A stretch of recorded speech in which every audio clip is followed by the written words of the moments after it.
A diagnosis of breast cancer is never an easy journey. But for women like Michelle Carter, a lack of health insurance can make that journey even more difficult. When I found this through self-breast examination on myself, I was scared.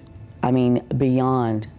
I just, when you hear about or seeing something of this nature, you automatically think you have a death sentence. You don't. There are lots of women in the community that do not have insurance, and some that have insurance, but it only pays every other year, or maybe it doesn't cover a mammography. What we have seen, though, is that women or families in what we call the working poor category, that they are doing all the things that they can do, all the right things, they're employed, but they just aren't earning enough money that they can afford an insurance plan. Yes, I'm a single mother, and the reason most people ask, why don't you have health insurance to begin with, is you have to decide what's, a roof over your head and putting a child through college or health insurance. And with the healthcare.gov selection, it was very, very expensive. And I just, I couldn't afford both. I had to make a hard choice. So my choice was to not select it and just try to keep a roof over my head and food on the table and work every day. She was able to get into St. Mary's for primary health care. Her breast cancer did not present in what you typically would think of breast cancer in the media, that she didn't find a lump per se. So she had skin changes over part of her breast.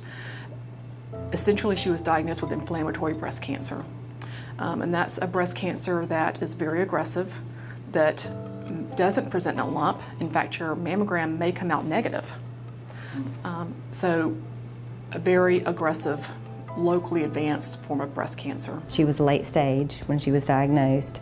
She had to have neoadjuvant chemotherapy, and that means she had chemotherapy prior to surgery because of its size generally is why we would do that in later stage.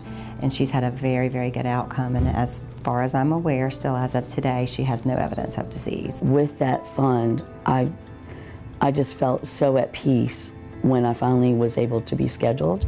I got in right away.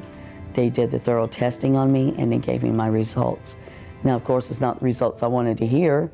I wanted to make sure it was free and clear, but sometimes we just don't always get that kind of news. The majority of anything that has to do with mammography fund is gratefulness. Just their gratitude for there being a resource, that they weren't just left to flounder on their own. It's always like you hear it takes a village to raise a child.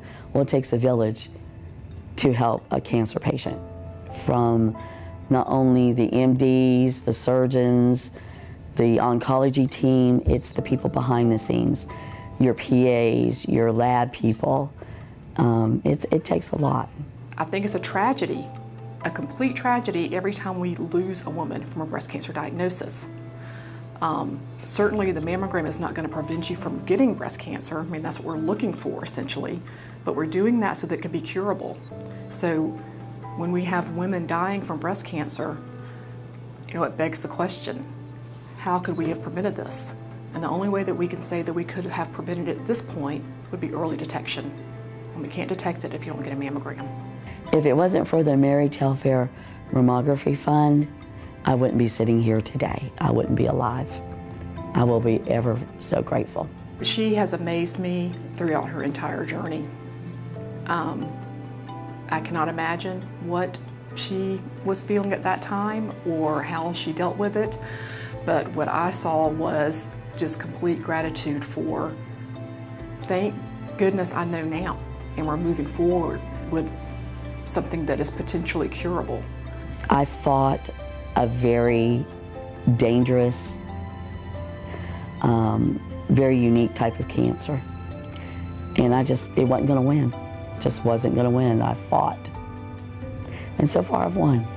With a story of courage and resilience, Michelle Carter remains a fighter, a winner, and above all else, a forever grateful recipient of the Mary Telfair Mammography Fund.